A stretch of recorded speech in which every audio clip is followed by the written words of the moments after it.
I highly doubt anyone's going to come to the live feed.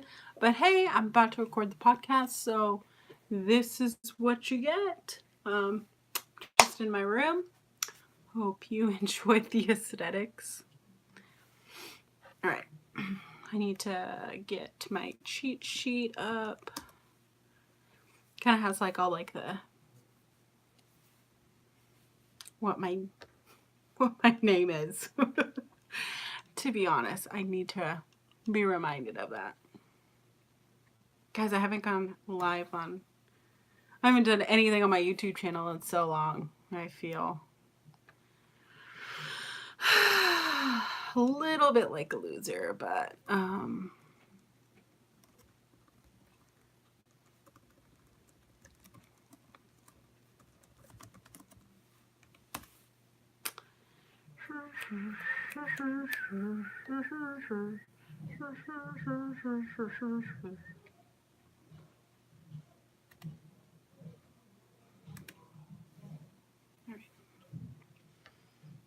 this topic is NSFW, so I don't know if I'm going to get dinged or what have you, but...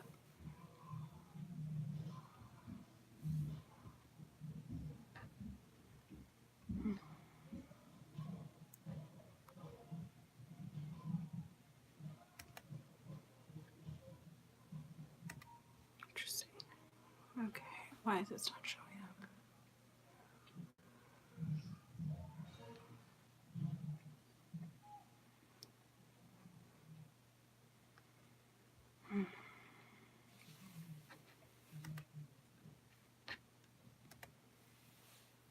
Hello and welcome to the Collins on the Rocks podcast. I'm your host, Collins. It's episode 32. It is the 22nd of February. This is coming out on the Friday, so welcome to your weekend. It's almost the end of February. Well, it is the end of February. I always forget that February is the shortest month, so I'm always like, oh wow, this month is come and gone, when it really is the shortest month. But it's only the shortest month by a couple days, so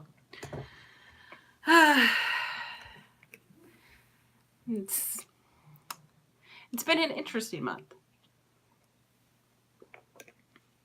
If this is your first time here, oh fucking shit. Guys, this is the raw, real shit. I redo this intro like 100 fucking times. Hello and welcome to the Collins on the Rocks podcast. I'm your host, Collins. This is episode 32 and it is February 22nd. Welcome. I'm glad you're here. If you're new here, hi, I'm Collins. This is my weekly podcast where I just kind of interview who I want, and occasionally, like today, I do some solo podcasts and I kind of talk about some real life shit going on. Sit down, grab a drink, and let's chat. So it's called Collins on the Rocks because my name is Collins, and it's a drink, and I just want to invite you to be real, have raw conversations, and not really hold anything back. I feel like every time you drink or any time that you have a conversation with someone that involves alcohol, things that you probably wouldn't say, maybe you're a little bit more guarded than usual, that all like goes away. And those are my favorite kinds of conversations to have. I've had kind of like a shitty week. I started the week having the stomach flu, and I don't know, like I'm in like a weird mental space. I feel like I need to see the sun a little bit more, maybe get out of myself. I just have probably been stuck inside for far too long that I'm just starting to go a little bit crazy, but it got me thinking, and I wanted to listening discretion. I want to give that to you up front before we go any further into this podcast. I am going to be talking about sexual assault. I am going to be talking about rape. I am going to be talking about some really deep and personal things. And I'm choosing to be vulnerable, and I'm choosing to put this out into the universe. And I wanted to wait to share this until we hit like 100 subscribers or 150 average link clicks. I kind of wanted my return on investment to be a little bit more, to see if you guys were like worth me talking about this, because I don't actually talk about this really as much as I should. But I got really down on myself today because I haven't hit where I think I should hit. And, you know, this is my first podcast. This is really my first thing that I write the script for. I come up with ideas. I'm the person behind everything. I produce, I edit, I publish, I'm figuring out shit. I purchase a SoundCloud Unlimited. I am the one who writes these promoted ads. I'm the one who does all these giveaways. Like, I'm the sole person of Collins on the Rocks podcast, and I can't do any of this without you. If there wasn't interaction, I really wouldn't be where I am. And I never want to seem like I'm not grateful for the people who choose to listen in and the people who choose to take part. I really am very fortunate to have you guys. And if you're listening, or if anyone's listening, thank you. Thank you for coming along.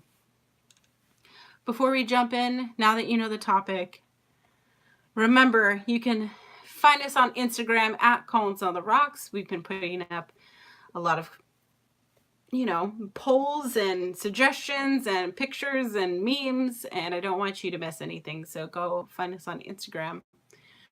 You can find us on Facebook, facebook.com/Collins on the Rocks. You can email us, collinsontherockspodcast@gmail.com. You can find my personal Twitter, if that's your fancy, at Callsorgs. I mean, it says at Collins on the Rocks, but I don't want to ever lose that at Callsorgs. It's really cool and personal to me. I'm trying to figure out how to get this on iTunes. I'm trying to figure out different platforms that I can use.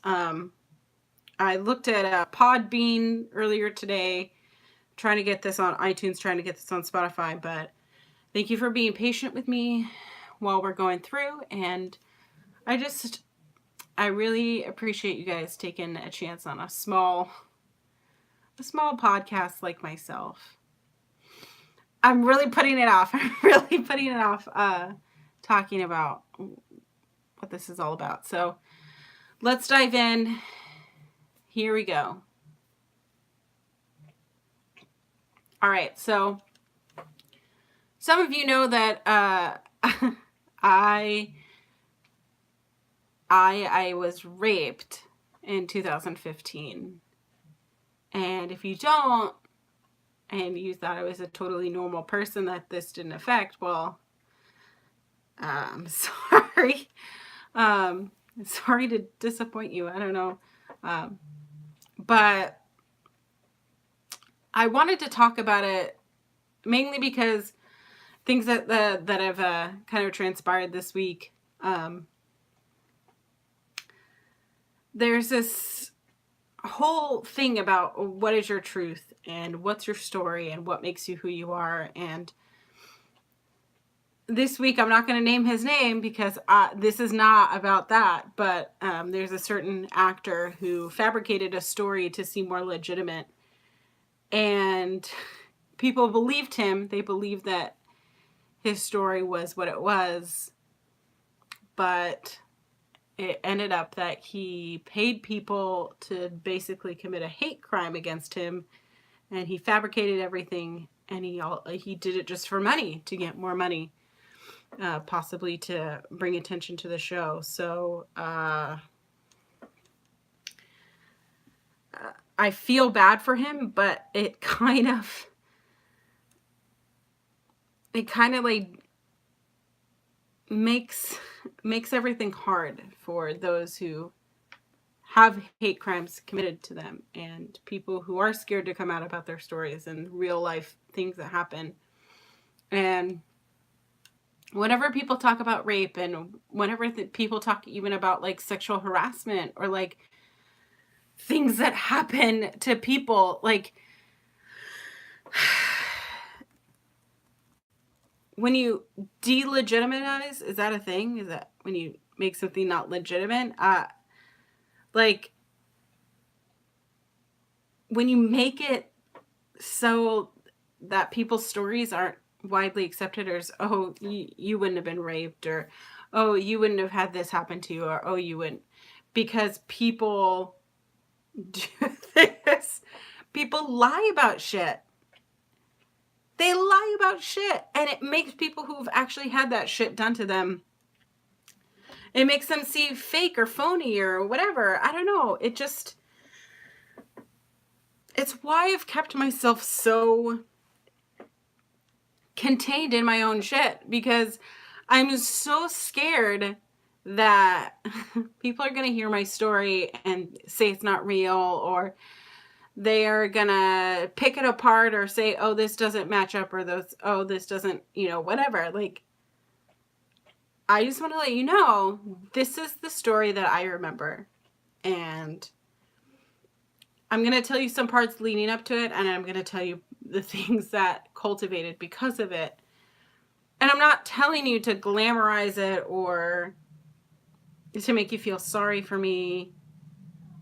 But if I'm truly doing this podcast the way I want to do this podcast, and if I'm truly doing this podcast the way that makes me happy, and if nobody listens to it, at least I told my story. And I'm just a fucking normal human. Like, if nobody listens to my story and nobody reacts and no one says, like, thank you for sharing or whatever, like, I'm going to feel like this opportunity is wasted, but it doesn't mean that I'm going to stop saying this.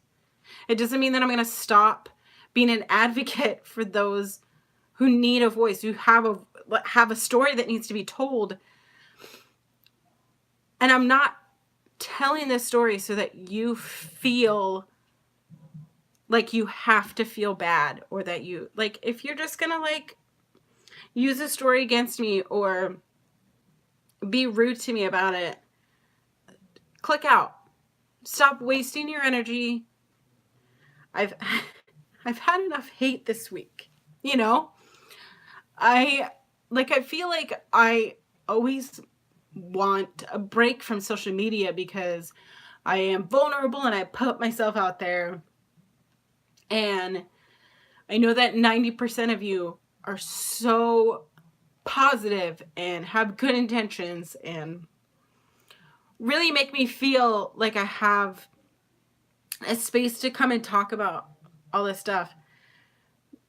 But then there's like that small percentage that just uses it against me or just trash talks me. And I'm just a normal person, but it does hurt, And I'm not coming on here to say, woe is me. I'm not coming on here to say how terrible it is. But, it is terrible. It's terrible that, people have called me a cow this week. And a person a couple weeks ago, when I talked about this on my YouTube about a year ago, that they said that a fat girl can't get raped, that I should just like it. These are things that people say, and it sounds so ridiculous to say out loud that anyone would actually say this, but it's so easy to bully people when you don't see their face. And I want you to see my face. I want you to know who I am. And I don't want to stop because someone is mean to me. I don't want to stop sharing my story because I don't want you to stop sharing your story. I don't want you to ever feel like you can't be yourself. And I never want you to feel like you don't matter. I want you to be a part of this journey, and I want you to be here. So just remember that. Okay. I want you here. Are you ready to go down this journey? So, many of you know that I lived in Pittsburgh. So I moved to Pittsburgh in 2013 2013 with my ex-boyfriend. And we lived in this house in downtown, and, well, not really in downtown, an area outside, in between Squirrel Hill and Wilkinsburg. It's a beautiful home. and five bedrooms, big kitchen, big living room, on the bathroom, but it was fine. But I moved there to be close to him, and I moved there because I wanted to see if this relationship was worth fighting for, and I don't regret that. But his sister ended up living with us, and that was the hardest thing for me because I wanted to build this relationship that was like a long distance relationship. We had known each other in college, and all of a sudden, you know, I'm getting to know him on a very intimate level. But his sister was kind of in the middle of it. She was like on Tinder and hooking up with guys and bringing random dudes into this space that I was sharing with my live-in boyfriend. And I don't know what caused a rift between me and them, but I'm not a particularly clean freak. I have my organized piles, but because I'm a creative person and I start projects and I don't always finish them, but I have my spaces, and it's just who I am. If I'm a fucking adult, this is what I can do. I can literally make a mess and go, oh, I don't have to clean this because it's in my space in my room. Well, she was a person that would like follow you around and clean up after you. So I didn't really like staying at home, which in turn started causing resentment between me and my boyfriend and me and the boyfriend's sister. I didn't really respect them. She didn't have a job really, like, and like he was just finishing school, so I felt like, you know, I was working so many jobs and trying to provide and, you know, trying to like not screw up my life. And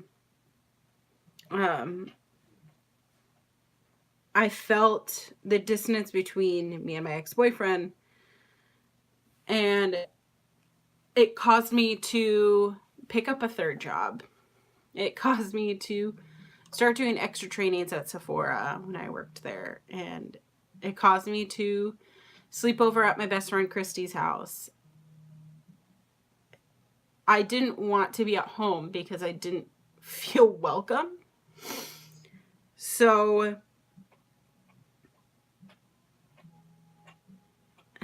like now, like reliving it, it's kind of really difficult because I have to remind myself it's not my fault. Like it's not my fault. Someone raped me, but so anyway, so it's a hostile environment. And my ex-boyfriend and I didn't sleep in the same room at this point because I was just too busy, and I would often sleep in my car between working late and then opening at Starbucks or vice versa. I worked a lot of overnight shifts when I worked up in Anna Republic, and I just was everywhere always. And if I wasn't working, then I was binge drinking, or I was out with my friends or out partying or trying to like make myself feel better or not feel like I just moved away from Nyack, which is where I had such home and meaning. But the summer of 2015 was really hard for me. I decided that I was really sad, and I needed cheering up, and I had sex with someone that wasn't my boyfriend, and I hid it from a lot of people. But I knew, because I didn't feel bad, that there was a problem. But it was a problem that was bigger than myself, because there were 3 people on a lease, and I couldn't just move out. I couldn't just break the lease, you know? Um, but I decided to have sex with someone that wasn't my boyfriend. And my mentality of going into summer of 2015 was I didn't feel bad about having sex with somebody else.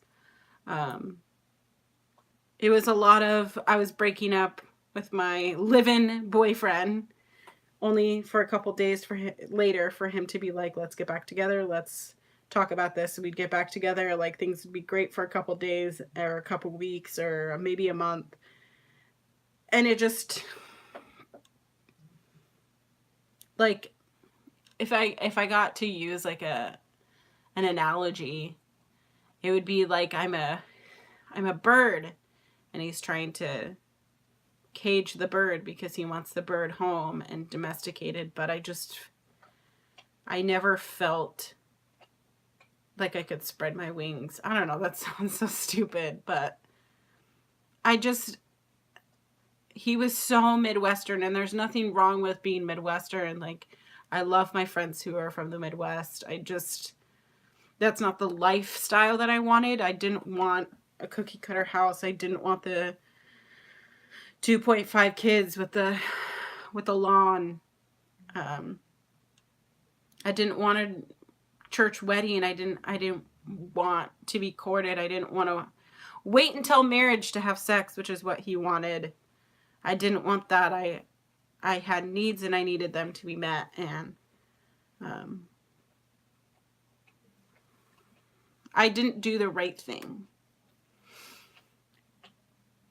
And leading up to what happened, I think that I was naive in thinking that I could be friends with men because people don't always have your best interest in mind, you know?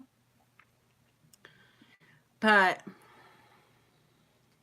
man, I haven't really actually talked about that because people say shitty things about people who've cheated, and I've cheated, you know? I cheated. And I didn't feel bad about it, and I hated that I didn't feel bad about it, so I was drinking a lot and not really home, and I was being very destructive towards myself. And I mean, at this time in my life, I couldn't afford to do drugs, so I wasn't doing drugs. And it was a night in July, and it was my day off. Well, let's not even.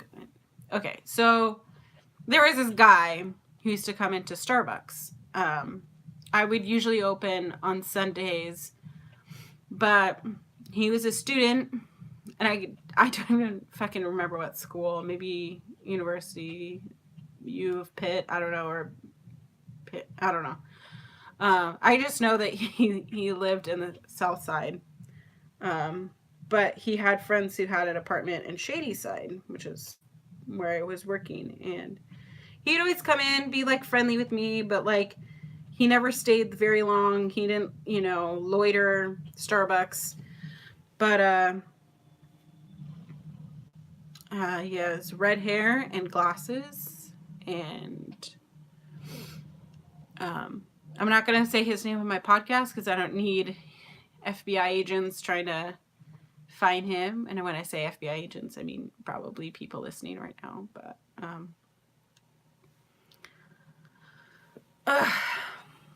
I talked to him a lot about my relationship problems, and I opened up a lot to him, and I like really trusted him. And so I thought he was someone I could confide in. And I was closing on a Wednesday. This is now on July 8th. This is July 8th, 2015.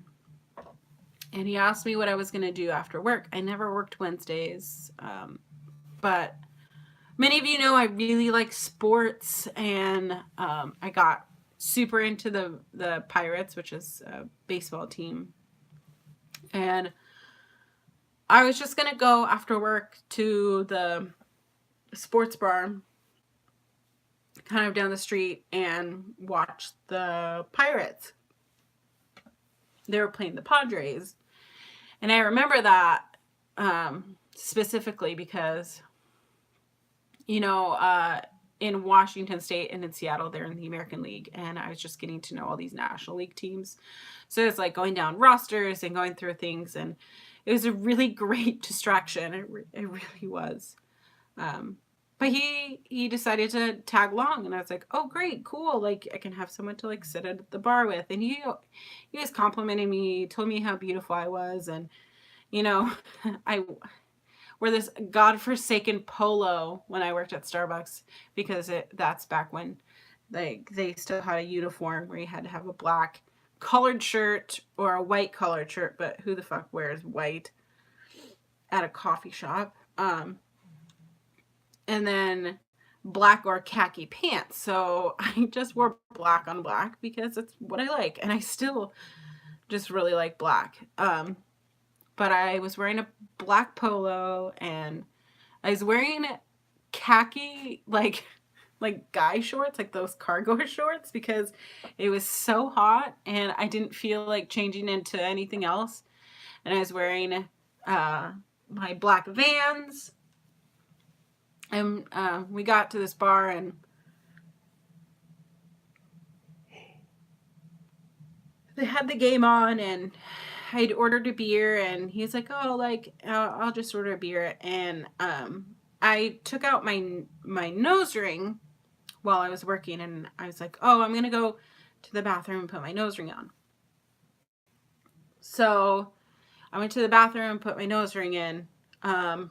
And like, I'm putting on lipstick like a fucking idiot. Like, I'm not looking for anything. I'm not looking to have sex with anyone. I just wanted to feel pretty, because I didn't feel pretty at all. And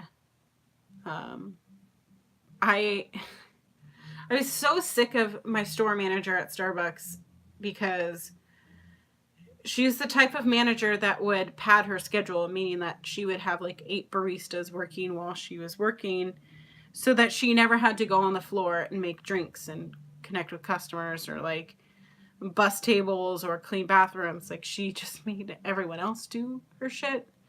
And then when I would come in, I would have like 2 baristas, and one needed to go on a half, and one couldn't work past 4:30. But all of this cleaning stuff had to get done immediately, and I can't go over on time, and we have to leave on time. And you know, you have to, like, the schedules would be like so like to the minute. And I felt so overworked and so underpaid and not appreciated enough. And when I wasn't doing the correct thing, I was being yelled at because I'm too strict with my coworkers. And like, just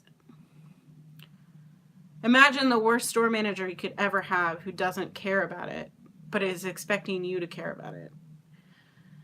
So I'm just feeling not loved by my boyfriend, feeling the, semi-guilt for not feeling guilty of sleeping with someone else. And here's this guy who's a college kid, and he's giving you attention, and I didn't want anything to come from it. And, I always think, like, did I lead him on or anything? But we're sitting there at the bar, and what I remember is that I drank half of my beer, and I was stupid drunk all of a sudden. Like, I fell off my bar stool. I have never fallen off a bar stool before. I'm not one to get sloppy drunk in bars, really. I think I've gotten sloppy drunk in a bar like only like twice. And one time I was crying and crying into the reflection of myself in a fishbowl. But oh God, this is so hard to talk about. And all I want to do is like be humorous about it. But yeah, so he drugged my drink, and allegedly, whatever. But I was like, I needed some air, and so I was like, hey, I'm gonna go outside. And so he's like, oh, I'll just come with you, no problem. And I didn't even take my debit card. I didn't even take my purse. Nothing. I just had my cell phone, and the last thing that I remember is going out and like I liked the feeling of the hot air, but there was like some brick wall, and I blacked out.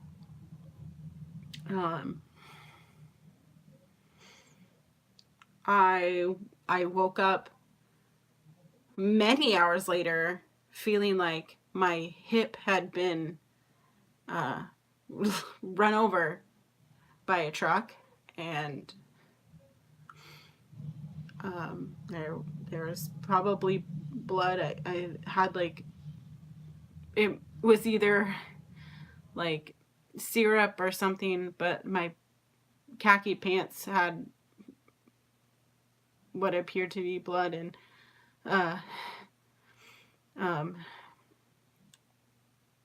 I knew that I was in trouble because I didn't know where I was. I didn't know how I got there. And I looked at my phone that was at like 8%, and I had like 22 missed calls and all these text messages asking me where I was, and I had missed a shift, and I didn't know what the fuck to do. You know, they don't tell you this is what you do after you think you've been raped, you know? And I instantly knew everything that happened to me, but without remembering anything that happened to me.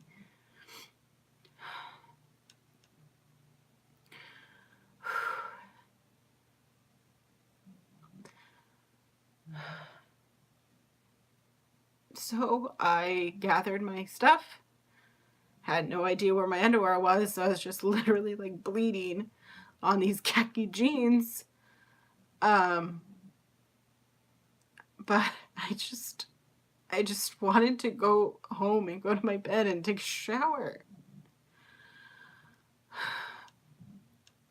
So I left his apartment, which nobody was in. Like nobody was there. And I went to a Walgreens, and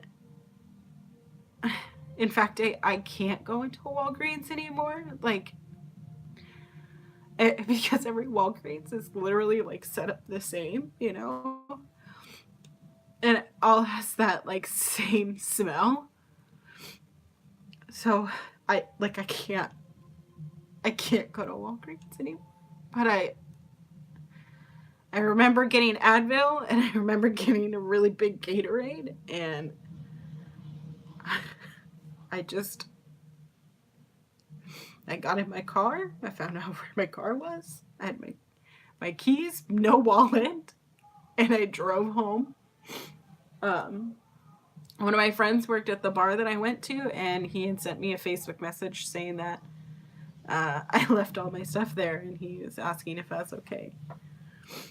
But I just, nothing mattered at that point.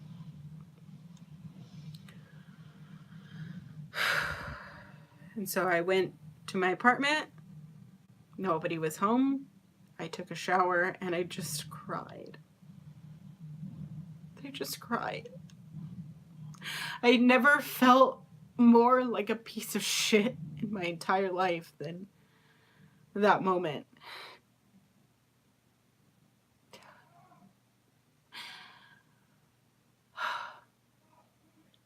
And I had no idea that I was literally washing away evidence.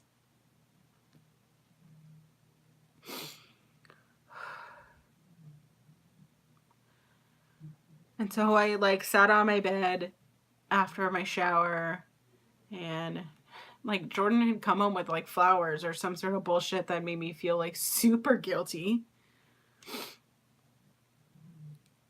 And I didn't talk to him for 2 weeks. I didn't text him. I didn't say anything. But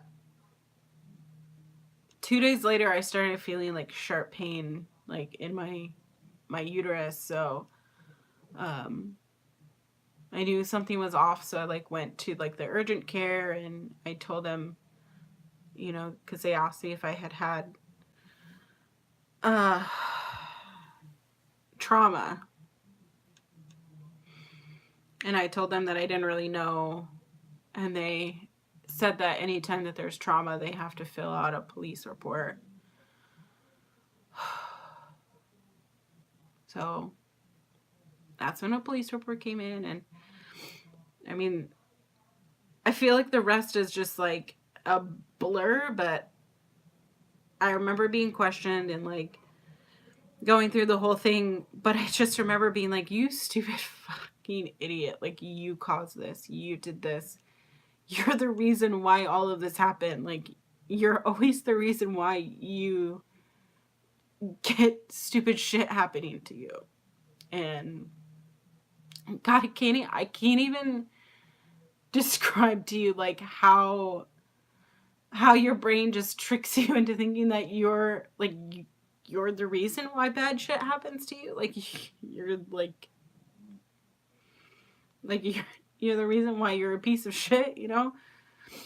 So they wanted me to write down who it was, and I only knew his first name, but I had his phone number, and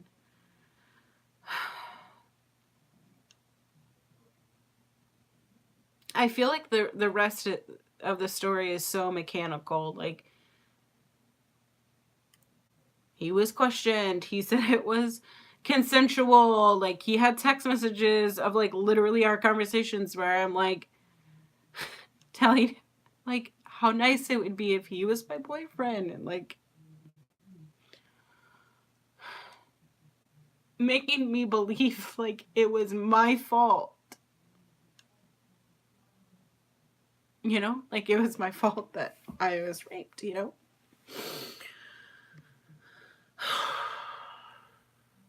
So all of this happened, and my birthday, I remember all I wanted was just to feel normal, and I just spent it drinking and trying to quiet everything. And then I knew something was wrong.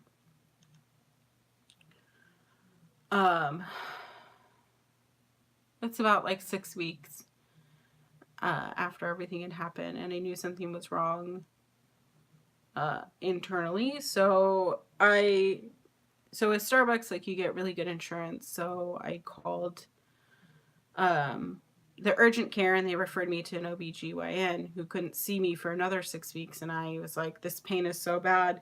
And then they told me to go to the emergency room, and I can't afford to go to the emergency room. I barely make $11 an hour, you know? So my whole life I'd been told that Planned Parenthood was where they abort babies, and is where they trick you into sterilizing yourself. And I was in downtown Pittsburgh, and I was taking a shift at a Starbucks in downtown Pittsburgh. So it's like, well, I'm walking by it, I might as well go in, and they could see me the same day.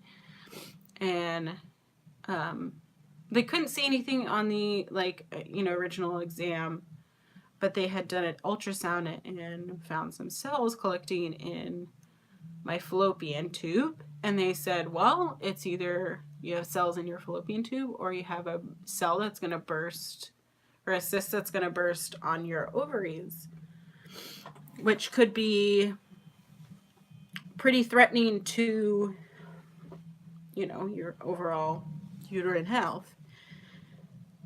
And they said had I waited 6 weeks, I probably would have had to get like a complete hysterectomy.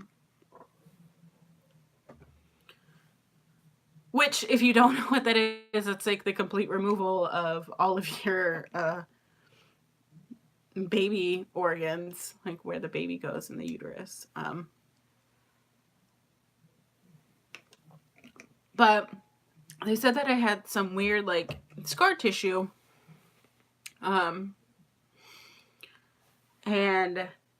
they didn't know, like, what, like, this clump of cells was. So they gave me basically, like, a really strong plan B. And I bled for days. It wasn't really, like, colloided. I don't know, like, chunks of blood. That's weird to say. But it was kind of like a rebirth. Like, I felt like I was, like, shedding all of the things that had been weighing me down. And I felt like I was letting go of what had just happened to me. And I just started, like, talking to this nurse at Planned Parenthood. And I was just remembering, like, random things, like, maybe I didn't ask for this. Maybe I didn't consent to this. Maybe it's not my fault. And, like, she held my hand through the whole thing and was like, honey, if someone ever made you feel like you had to have sex was to stay with them. I'm like, no, it's not like that. But she had handed me, like, a pamphlet about being in an abusive relationship, and I was like, okay. But I did take some literature about what to do when you were raped. And one of the things was to go to therapy, or to just talk about it, or have, like, a friend who isn't afraid to, like, hear everything. And I'm a child, like, that grew up in a church. Like, you don't go to therapy, you know? Like,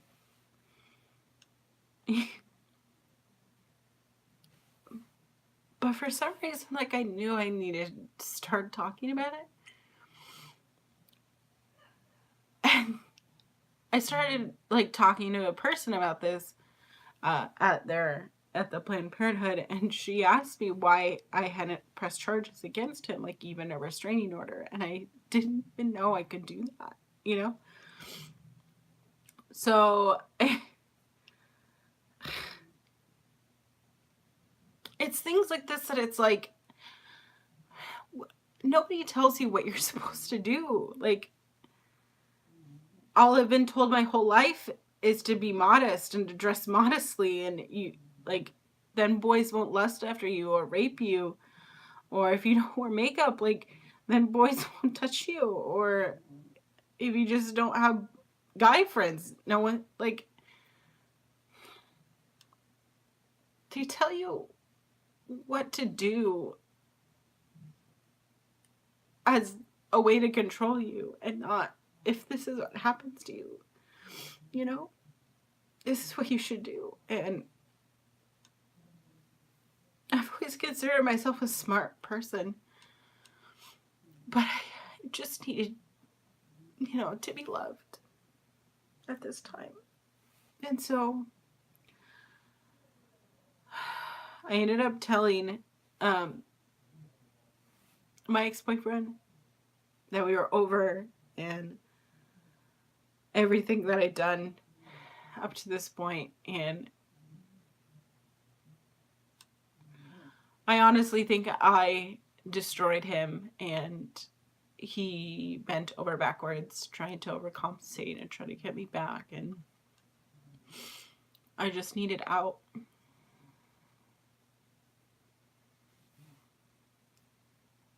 I still hadn't seen a therapist at this point.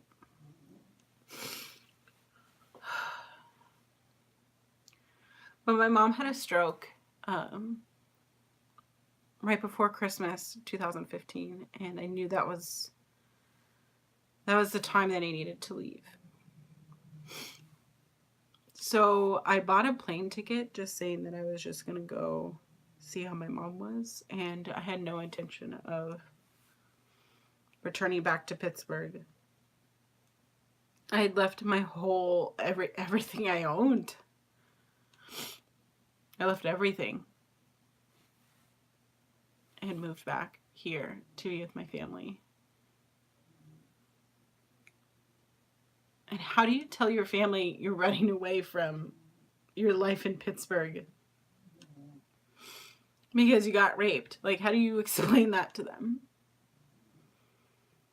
And I just watched my relationship with my sister deteriorate. I didn't feel like anyone actually understood me or wanted to even talk to me or hold my hand.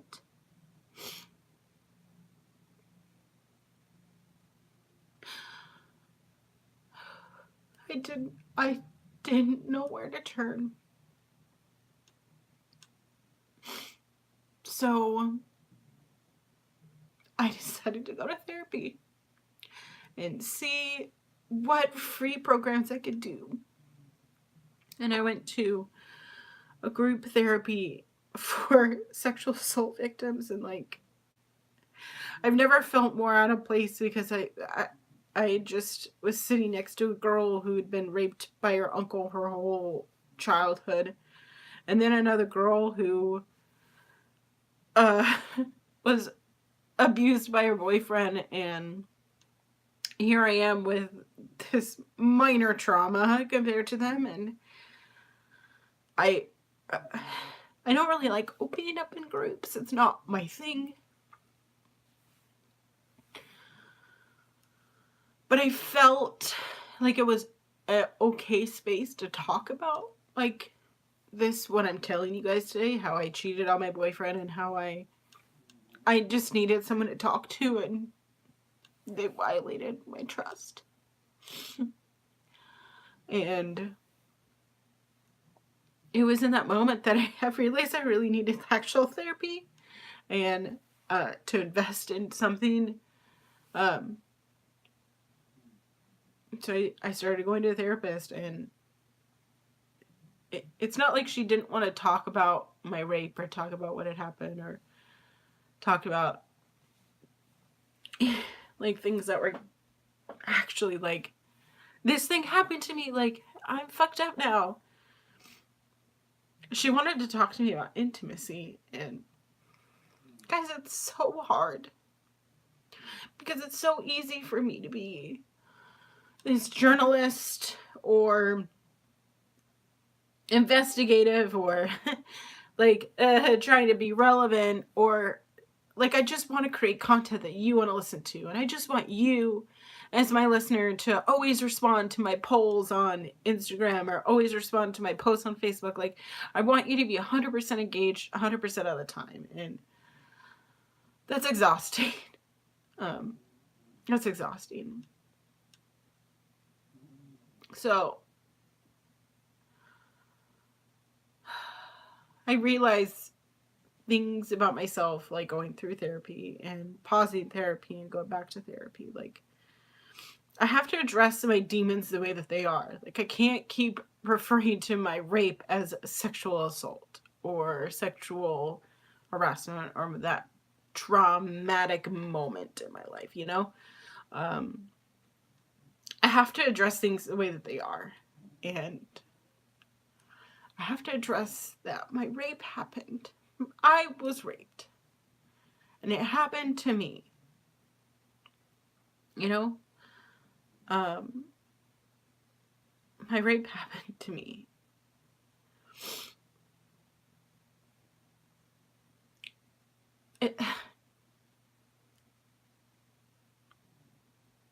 This is the first time I've shared this with any sort of platform outside of therapy walls, and I haven't really talked about this, and like with my boyfriend really as much. Like, he knows what's happened, but guys, I'm just scared to be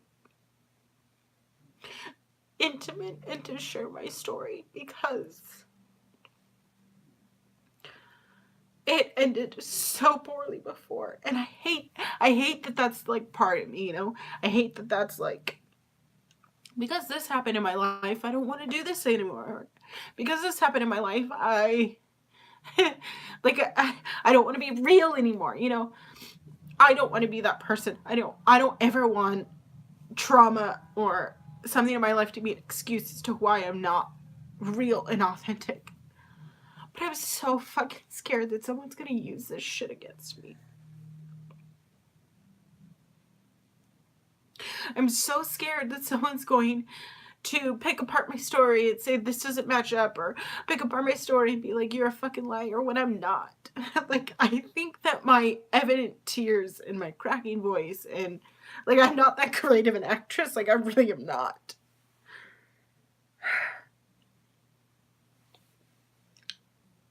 I don't know. Like, I think as women, we need to start believing each other. We need to stop shit talking each other and start believing each other and start asking each other your stories. Tell me your story. Tell me what hurt you. Tell me where you felt the most joy. Tell me where you want to go. Tell me your dreams. Tell me what you love. I want to be that person. I want to be that person that spurs you on to wanting to invoke change into something else. And this podcast episode, you may have gotten all the way to this point, and congratulations, you made it through this crazy mess. But maybe you're deciding that this isn't the right path for you, or the right podcast for you, and you peace out. Well, thanks. Thank you so much for taking the time to get to know me a little bit. But if this podcast didn't scare you, and this part of me didn't scare you, I want you a part of my life. And I want to keep being real, and I want to keep being raw, and I want to bring you stories like my own, and I want to bring you things and moments and things that make your life better. I just want to make your life better, because life sucks so much, you know?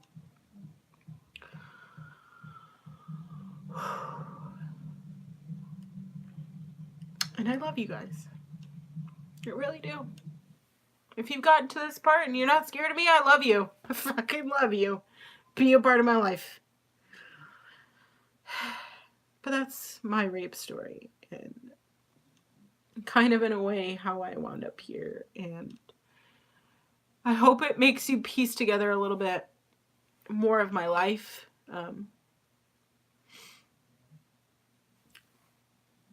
And I'm not okay. Like, I can't talk about my rape yet without crying everywhere, you know?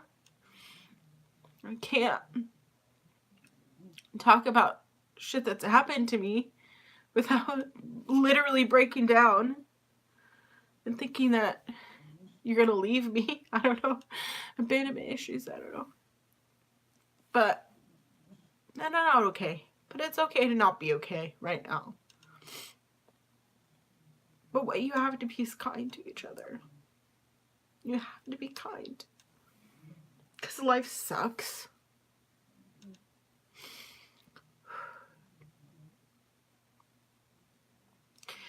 You can find us on Instagram at Collins on the Rocks. Promise me this week that you'll say something about the podcast. I am going to need so much reassurance after this.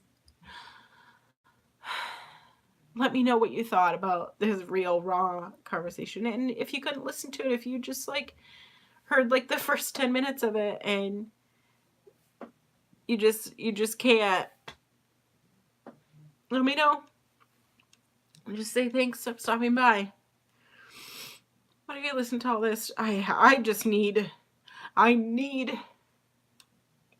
you to let me know that you're here. I think that's why I take it so hard when people don't interact immediately, you know?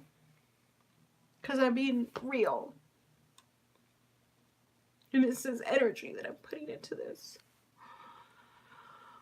But this is how the podcast is going to go from now. Everything is going to be real. We're going to laugh. We're going to cry. But this is the podcast. And I'm going to be making it hopefully every week. If I have a guest, I'm going to be so happy. But if I don't, it's just going to be me talking. But I hope you stick around. Find us on Facebook, facebook.com/CollinsToTheRocks. And you can always email me if this story touched you and you don't want anyone to know how you've been impacted. CollinsToTheRocksPodcast@gmail.com. You guys know where to find me. Thank you. Thank you for listening. And with that being said, I've been Collins. Let's have a drink. Cheers. Bye, guys. I love you so much. Bye. Oh, fucking hell.